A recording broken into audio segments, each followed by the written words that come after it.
amis, bonjour, bonjour et bienvenue dans ce nouvel épisode de podcast. Les amis, aujourd'hui je vais vous parler de mon dernier événement et mon premier événement, une conférence chrétienne que j'ai faite sur le sujet comment ressentir la présence de Dieu au quotidien. Donc je vais vous parler de comment ça s'est déroulé et surtout de la manière divine dont ça s'est passé.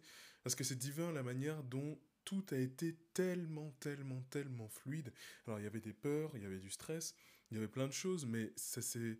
C'est-à-dire, tout s'est arrangé de manière très fluide. L'Esprit Saint et Jésus-Christ a permis vraiment que cet événement se produise, a rendu gratuites des choses qui normalement auraient coûté très cher, etc. Et en vrai, ma seule idée, le seul conseil, le seul encouragement que j'aimerais vous partager, ici, c'est justement lancez-vous. Mettez-vous dans cette mentalité, dans cet esprit de se lancer. Peu importe, oubliez les barrières financières, les barrières de moyens, les barrières matérielles. Laissez ça de côté. Et commencez par vous dire, ok, j'aimerais faire ça. Et commencez à le faire. Commencez à imaginer comment vous allez faire, pourquoi vous voulez le faire, etc., etc. Et ensuite, Dieu se charge du reste. Mais c'est divin, mais je vous garantis, un projet, ça se passe jamais, mais jamais comme on a prévu que ça allait se passer. Mais j'ai lancé plein de projets dans ma vie, et, enfin plein de projets, je suis pas vieux, j'ai pas lancé des milliers de projets, mais j'ai lancé beaucoup de projets.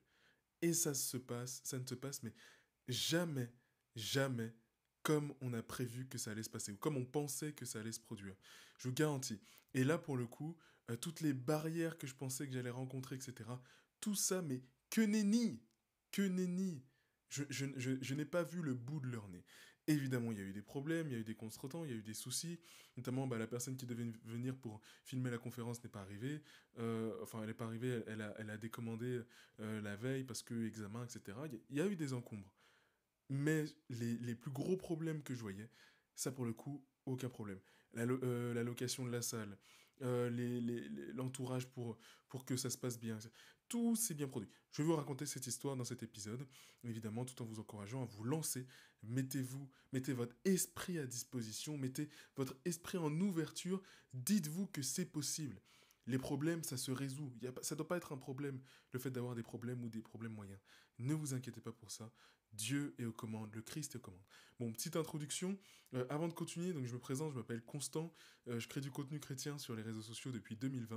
Donc vous pouvez me retrouver sur TikTok, YouTube, Instagram, sur Amazon en livre. Et sur Spotify, sur les plateformes d'écoute, Apple, Google, YouTube, Deezer, Amazon, Musique, etc. partout. Donc le podcast chrétien que vous êtes en train d'écouter actuellement. Si vous connaissez le podcast ou si vous sentez qu'il y a une bonne énergie, il y a une bonne vibes, etc., que vous aimez ce podcast, n'hésitez pas à laisser une petite étoile. Ça fait toujours plaisir d'avoir une petite étoile sur Spotify et à me donner votre avis, votre retour, votre retour en commentaire.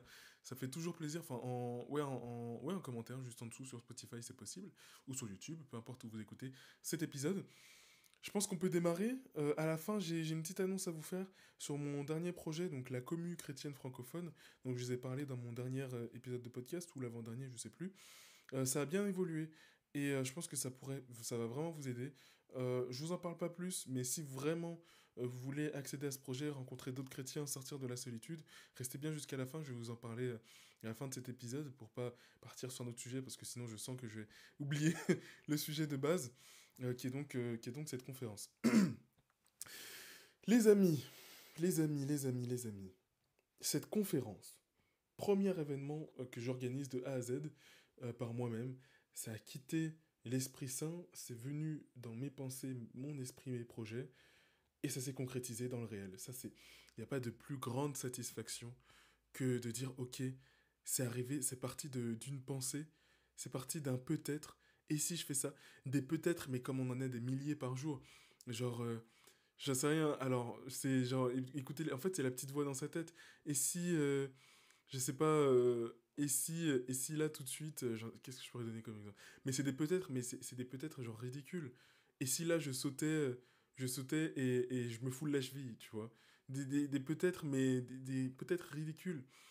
Enfin, je sais pas comment l'expliquer, mais c'est parti d'une pensée tellement fine, tellement petite, Et puis ça a grossi, ça a grossi, ça a grossi, ça a grossi, jusqu'à rassembler 25 personnes le samedi 11 mai 2024. Donc je suis content, il y avait du monde, enfin du monde. J'attendais 60 personnes, mais je suis très content d'avoir eu un peu plus des un tiers. Je trouve que c'est une très belle victoire. Et en vrai, je me suis dit, tiens, même s'il n'y a que 5 personnes, si déjà il y a 5 personnes ou 3 personnes qui viennent et qui écoutent ce que j'ai à leur dire, ce que le Christ m'a révélé, et à quel point ils peuvent se rendre proches de Dieu, trouver leur cohérence interne, trouver leur intimité avec Dieu. D'ailleurs, les rediffusions de la conférence seront disponibles sur YouTube. J'essaye de le faire cette semaine, sinon ce sera la semaine d'après. Mais oui, si déjà j'ai 3 personnes, j'allais être vraiment content parce que au moins tout ce que j'avais préparé aurait servi au moins à 3 personnes. Il s'avère que 25 personnes sont arrivées.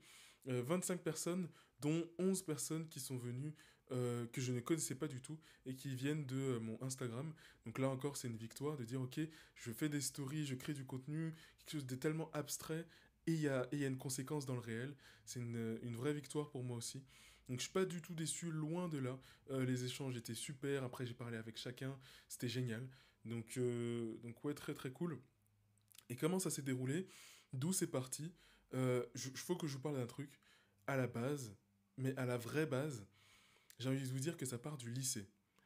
Ça part du lycée. Il faut savoir que moi, de base, je suis très timide. J'ai un gros problème. Enfin, un gros problème. Je suis timide et je suis très en colère contre moi-même. Très timide. Le contact social, c'est challengeant. Et ça reste challengeant aujourd'hui sur certaines choses. Euh, le contact social, l'échange avec d'autres êtres humains, c'est quelque chose qui est pas familier pour moi.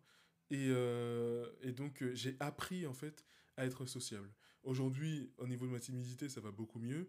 J'apprends beaucoup mieux les prises de parole, voire même j'aime les prises de parole. La période d'avant, c'est toujours un gros stress, mais voilà, j'ai appris à être sociable. Et donc, je me suis jamais projeté étant petit dans un métier où j'allais prendre la parole, dans un exercice ou même une passion où j'allais prendre la parole, éloquence, etc. etc. Et cetera. Et donc ça, c'était au collège. Fin du collège, en troisième, de troisième seconde, je rencontre, on va dire, le développement personnel, slash, je me rapproche de Dieu. Donc, je regarde beaucoup de contenu sur le dev perso, des gens qui parlent, qui font des prises de parole, etc. Des speeches de motivation, etc. etc. Et je suis beaucoup dans cette dynamique euh, ouais, dev perso, discipline, projet, etc., etc. Ça, c'est au lycée, en seconde, et je me souviens précisément d'un moment dans ma vie où en fait, en seconde, c'est vers la fin de l'année ou vers le milieu de l'année, je me pose beaucoup de questions sur ce que je dois faire. Il y a le choix des spécialités, qu'est-ce que je vais devenir, etc., etc. Je sais précisément où j'étais assis dans mon lycée, à Saint-Michel-de-Picpus, à Paris. Je me rappelle de la salle, je me rappelle du lieu, qui a sûrement changé depuis, mais je me rappelle de là où j'étais assis, je regardais le couloir, c'était la pause de l'après-midi. Il devait être genre 15 ou 16 heures.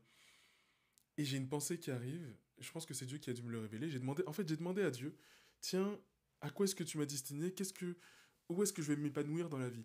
Tout ça, c'était vraiment dans ma tête, c'est des pensées que j'avais. Seigneur, vraiment, pourquoi est-ce que je suis fait, etc. Et j'ai comme une réponse qui arrive, mais distinctement, Dieu qui me dit, tu vas faire des conférences pour aider les gens à changer de vie, ou tu vas faire des conférences pour aider les gens spirituellement dans leur quotidien, etc., etc. Et cetera. Et tu vas écrire des livres, et ça va être ça ta vie. Et donc, moi, à l'époque, la vision que j'en avais, c'était assez fade, quoi. Moi, ça me passionnait pas du tout. Enfin, pas quand je dis passionné, c'est-à-dire, moi, quand je pense dev perso, je pense projet, je vais avoir un bâtiment à mon nom, je vais avoir plein d'employés, etc. Ouais, je vais aller dans mes locaux, machin. Moi, j'avais ça en tête. Et donc, il y a Dieu qui me présente un truc beaucoup plus petit, beaucoup plus humble, de conférences. Enfin, c'est vraiment dans mes pensées, hein, mais je me dis non, c'est trop peu impactant pour que pour que ce soit mon futur. Et donc je balaye un peu cette pensée qui est assez persistante, hein, mais je la balaye et je continue sur ma voie. Après le lycée, je vais en études de médecine en pensant que c'est là où je vais avoir de l'impact, etc. Enfin bref, après je continue ma vie professionnelle et finalement, des années après, donc aujourd'hui je suis dans ma troisième année post-bac et les quelques mois derniers, donc vers mars, il y a ma mère qui me dit, et si tu faisais des conférences? Je pense que tu vas faire des conférences et que tu vas impacter les gens. Et donc, là, ça arrive dans un terreau, je dirais, beaucoup plus favorable, où il y a toute ma création de contenu qui est arrivée, où je crée du contenu depuis longtemps, où j'aime prendre la parole, où j'aime impacter les gens dans leur quotidien et être plus dans cette chose de mission de vie, etc. etc. Et je me dis, bah oui, c'est peut-être le moment de faire une conférence, de dépasser le digital, de dépasser la vidéo et d'aller dans le réel, d'aller au contact des gens, de voir, tiens, j'ai quand même 7000 personnes qui me suivent sur Instagram, 60 000 sur TikTok, j'ai une visibilité même en podcast, etc., etc. Donc je pense que si je parle de tel truc, enfin si je fais bien la promo, ça peut marcher, je peux rassembler des gens, leur dire de venir, il suffit d'une salle, d'un lieu, d'une heure, un peu de nourriture, comme une aumônerie en fait. Puisque je suis animateur aussi en aumônerie. Pour ceux qui ne savent pas, aumônerie, en gros, c'est les groupes de jeunes. Et en gros, c'est les groupes de jeunes, généralement dans les églises catholiques. Et donc, je suis animateur là-bas pour les 15-25 ans. Et donc, je dis, ouais, pourquoi pas. Là, on est en mars 2024. Et comme quoi, et c'est seulement maintenant, à l'heure où je vous parle, depuis quelques jours, que j'ai réalisé que ce truc-là de conférence, en fait, ça existait déjà bien avant dans mon cœur. Depuis le collège, en réalité. C'est arrivé bien plus tôt. Collège où je regardais les vidéos TEDx, David Laroche, pour ceux qui connaissent, motivation, coach, machin, machin, machin, machin. Et c'est arrivé bien après. C'est revenu quand même. Je me dis, mais le Christ, lui, là, en fait c'est pas lui, mais c'est plutôt nous. À quel point on ne sait pas s'écouter, ou à quel point on est parfois peu sensible à ce que Dieu nous dit qu'on doit faire, ou bien Dieu nous inspire de faire en disant, bah franchement, la place que j'ai préparée où tu vas être bien, bien maffé, bien chef, bien comme il faut, tu vois, bien à l'aise, bien nourriture, ou bien pour ceux qui sont d'une autre culture, bah bien reblochon, fromage, bien, bien Justin Bridou, tu vas être bien et tout, etc. Bien apéro et tout. Là où tu vas être bien dans la vie, là où tu auras ta place, et bah c'est là. Et à cause de nos consommations actuelles, à cause de qui on est, à cause de nos propres ambitions, pas qu'elles soient mauvaises, mais parce qu'on a une idée bien précise de la personne qu'on voudrait être, et ben on en oublie la personne qu'on est déjà et que le Christ nous appelle à devenir, ouais, je dirais par ego personnel. En même temps, je suis content d'avoir traversé tout ce que j'ai traversé avant d'arriver là, parce que maintenant, je me conforte encore plus dans ce futur-là, vu que j'ai vu que les autres ambitions que j'avais n'étaient pas alignées, puisque je les ai testées. Je me sentais pas aligné, je me sentais pas à ma place. Donc je suis content d'avoir testé tout ça, et donc c'est parti de là. Euh, on est en voiture, ma mère me dit, tiens, et si tu faisais une conférence? Je me dis, ouais, c'est possible. Donc c'est un matin où on est en voiture, euh, et, euh, et le jour même, donc je vais au travail juste après, le jour même, mais vraiment le jour même, Dieu me met à disposition une salle pour faire ma conférence gratuitement. Comment ça s'est passé? En gros, encore une fois, c'est vraiment Dieu qui... Vraiment, il y a des fois, faut juste... Il y a des fois, on n'a pas envie de faire des choses, et Dieu nous dit, fais-les quand même. Et en fait, c'est le truc qui te permet de débloquer toute ta situation, de débloquer ton futur, le truc, etc. C'est un jour où, donc on est pendant le carême, c'est un jour où j'ai, en gros, je m'étais mis comme objectif de carême de passer au moins chaque jour dans une église, dans une paroisse, et de passer dire bonjour à Jésus dans l'église. Et c'était un jour où j'avais pas envie de le faire, où je voulais rentrer directement à la maison. Malgré tout, je me suis dit, allez, on va quand même le faire. Je vais dans l'église, donc c'est la cathédrale de Créteil. Et il faut savoir que la cathédrale de Créteil, elle a des auditoriums. Ouais, elle a des auditoriums. Et en gros, les auditoriums sont collés à la cathédrale. Ce qui fait qu'il y a juste une cloison qui sépare les auditoriums de la cathédrale. Et donc on peut ouvrir ces cloisons pour accueillir plus de monde dans la cathédrale. Pile poil le jour où je décide, où j'ai pas envie d'y aller, mais j'y vais quand même dans la cathédrale pour dire bonjour à Jésus, les cloisons sont ouvertes et je découvre ces auditoriums. Et c'est des auditoriums, mais ils sont tellement beaux. Ces auditoriums-là, ils sont divins. Ils sont divins, ces auditoriums. Ils sont trop beaux. Ils sont trop beaux. Je suis rentré dedans, j'ai vu, et je me suis dit, ah ouais. En plus, comme de par hasard, en plus, la lumière était allumée, etc. Je me suis dit, ouais, faut que je parle ici. Faut que je dise un truc ici. Franchement, le lieu est trop beau. C'est trop propre, c'est trop choyé pour que juste, il se passe rien. Il se passe rien. il faut que je fasse quelque chose. Il faut que j'amène des gens ici. Ça va être bien. Ça va être bien. Donc je rentre dans l'auditorium. Il y a environ 80 places, coussins sur les sièges, tout bien joli, etc., etc. C'est génial. Vraiment, c'est génial. Et je commence à faire semblant de faire ma conférence. Alors, les amis, nan, nan, nan, je passe dans les salles, je passe enfin, je suis sur la scène, tac, dans les couloirs et tout. Il y a personne, hein, dans la cathédrale. Donc, je fais mon speech. Je regarde quand même derrière moi s'il y a personne qui m'observe ou quoi. Je peux continuer à faire semblant d'être le meilleur conférencier du monde. Et donc, je compte aussi les sièges, combien il y en a. Ok, combien je peux accueillir de personnes. Ok, ok, ok. Et là, ce que je vous dis, c'est le jour précisément où ma mère me dit, tiens, tu vas faire une conférence, ça va être bien. Et où je me dis, et si je faisais une conférence? Et du coup, ça, tu sais, je me mets dans la position de quelqu'un qui prépare une conférence le jour même, le matin même. Et le soir même, le Christ me met à disposition cette salle.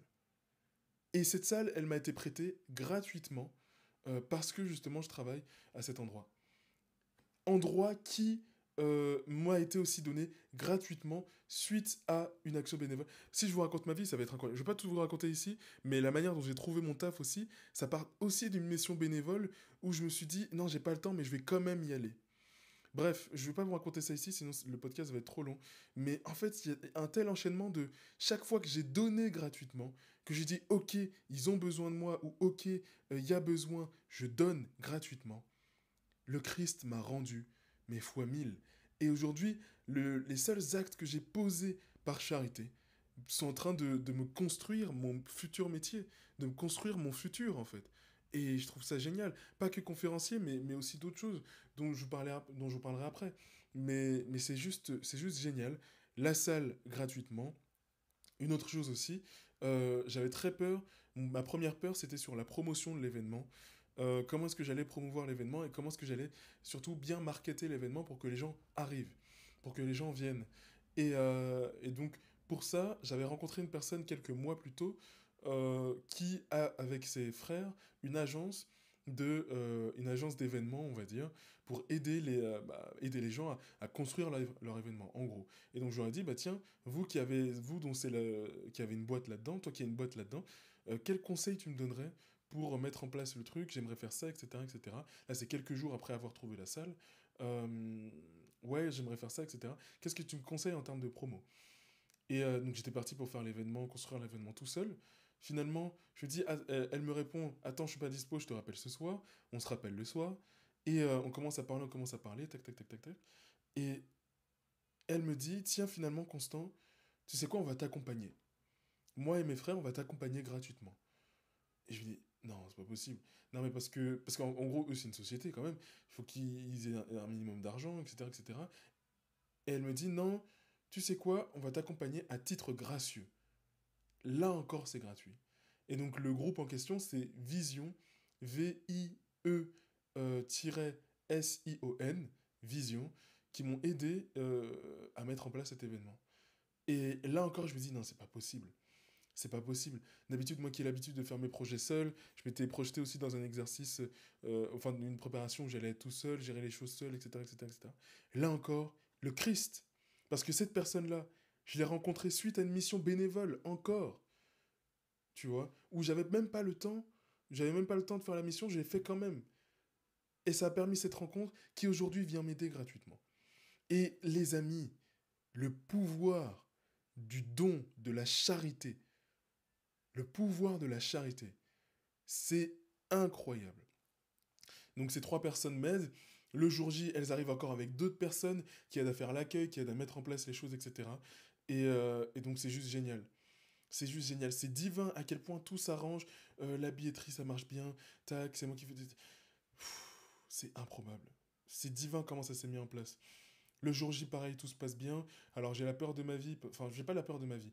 Mais je stresse beaucoup parce que même si bah, les abonnés qui arrivent, c'est des personnes qui me connaissent, pour moi, ça reste des inconnus.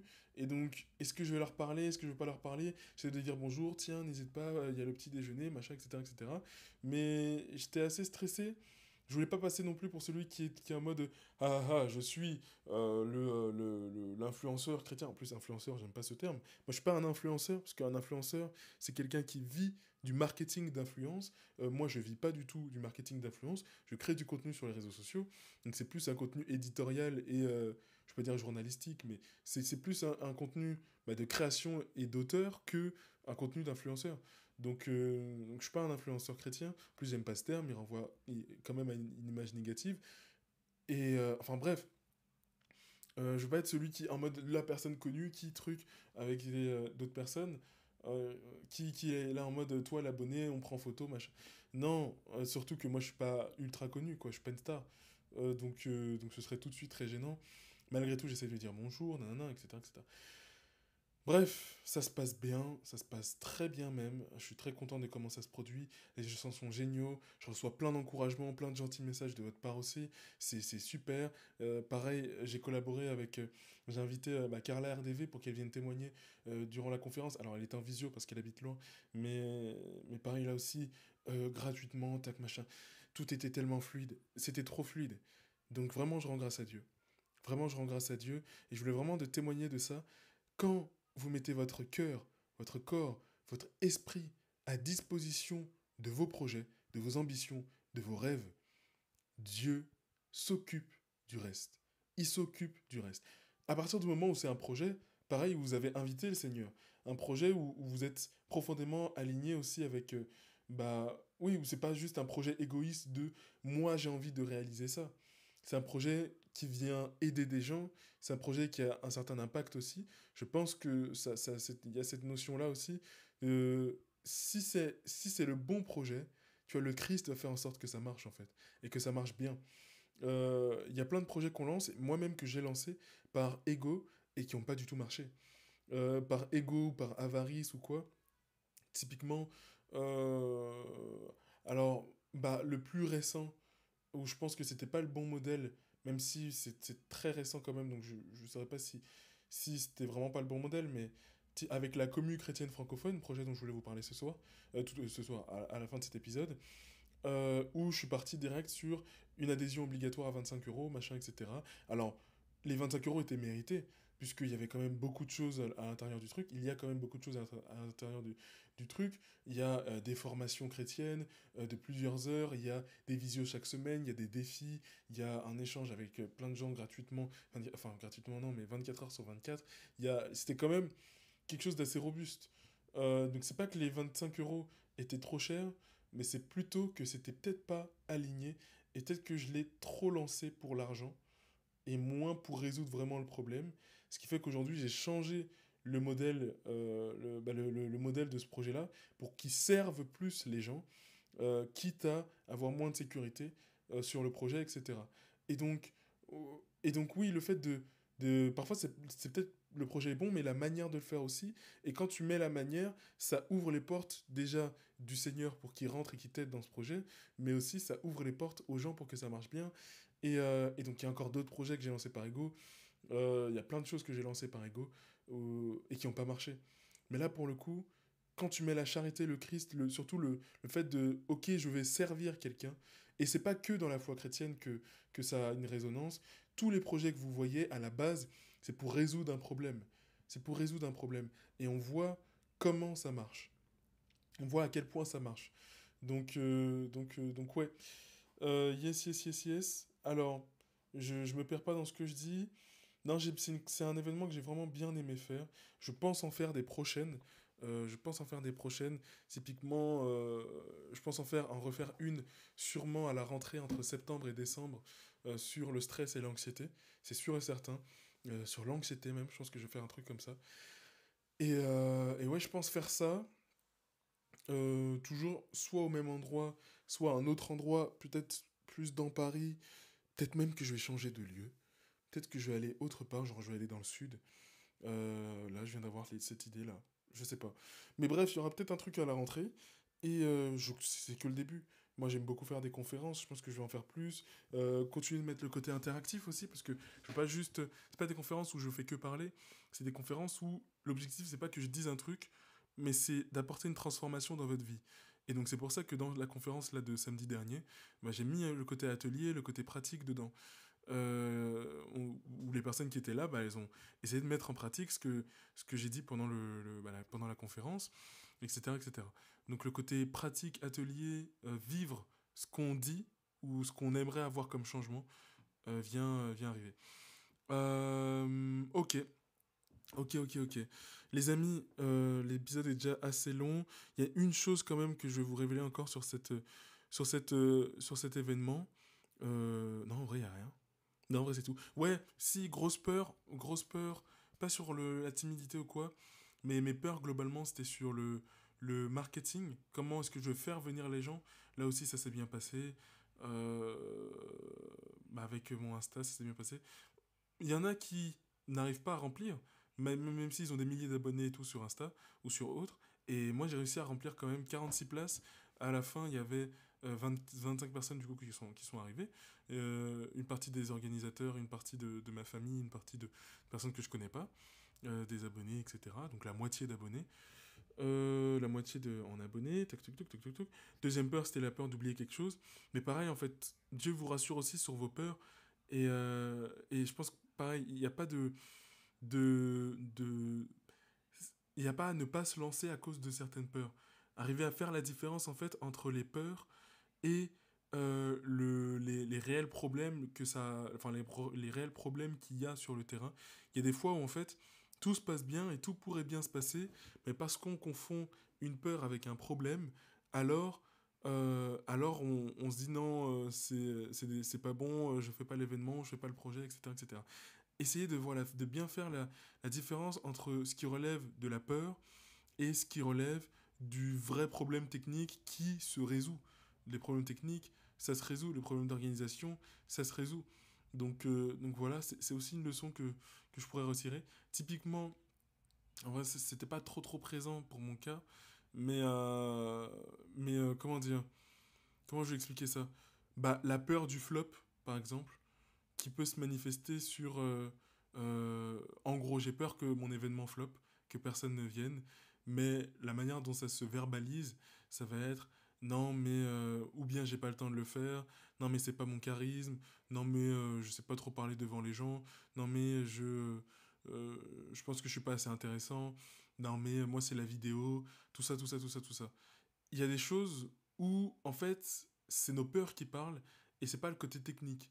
Et je vous garantis que ouais, faire le discernement entre ces peurs profondes et les vraies barrières techniques, ça permet vraiment de rationaliser les trucs, d'être en paix sur son projet, etc., etc. Avant de finir, j'aimerais vous parler de ce projet que j'ai lancé il n'y a pas longtemps, la Commu chrétienne francophone, qui aujourd'hui, comme vous l'avez peut-être vu sur Instagram, est accessible totalement gratuitement. En gros, l'idée de ce projet, c'est quoi? C'est d'aider les chrétiens à sortir de la solitude à se construire un entourage chrétien, plutôt à échanger quotidiennement avec des chrétiens, et surtout à grandir spirituellement par des défis, par de la formation, par des visios chaque semaine, etc., etc. Tout ça, c'est accessible gratuitement. Avant, c'est sous forme d'adhésion. Aujourd'hui, c'est plus le cas, c'est sous forme de dons. Si vous voulez soutenir le projet, vous avez un lien pour le faire. Mais c'est accessible gratuitement à partir de 18 ans, globalement, puisqu'il y a plus de 18 ans, même des personnes plus âgées qui risquent de rejoindre le projet aussi. Actuellement, il y a 41 personnes qui ont rejoint, ou 45, je sais plus, et qui ont globalement entre 17 et 25 ans, à peu près, ouais, entre 17 et 23 ans. Ouais, si ça vous intéresse, n'hésitez pas. Chaque vendredi soir, 20h30 visio, c'est sur Discord. Je vous mettrai le lien d'accès juste en dessous. Alors, il y a juste un formulaire à remplir pour que je sache un peu plus qui vous êtes et tout. Mais voilà, pardon, désolé. C'est accessible. C'est accessible. Voilà. Merci d'avoir écouté cet épisode jusqu'au bout. N'hésitez pas à lâcher les petites étoiles. Lâchez les étoiles, lâchez les coms, lâchez tout. Ça fait toujours plaisir. On est sur le podcast chrétien, le podcast qui parle de foi chrétienne et de développement de soi dans la joie et dans la bonne humeur, dans la bienveillance, voilà, c'est ça. Je vous dis à la prochaine. Désolé parce que cet épisode sort bien en retard comparé à d'habitude. J'essaierai d'être plus régulier. Mais vous m'excuserez, le week-end dernier, j'avais une conférence. J'ai pas eu le temps de tourner. Voilà. Soyez bénis! très bonne journée. À dimanche, 15 h pour le prochain épisode. Bisous, ciao.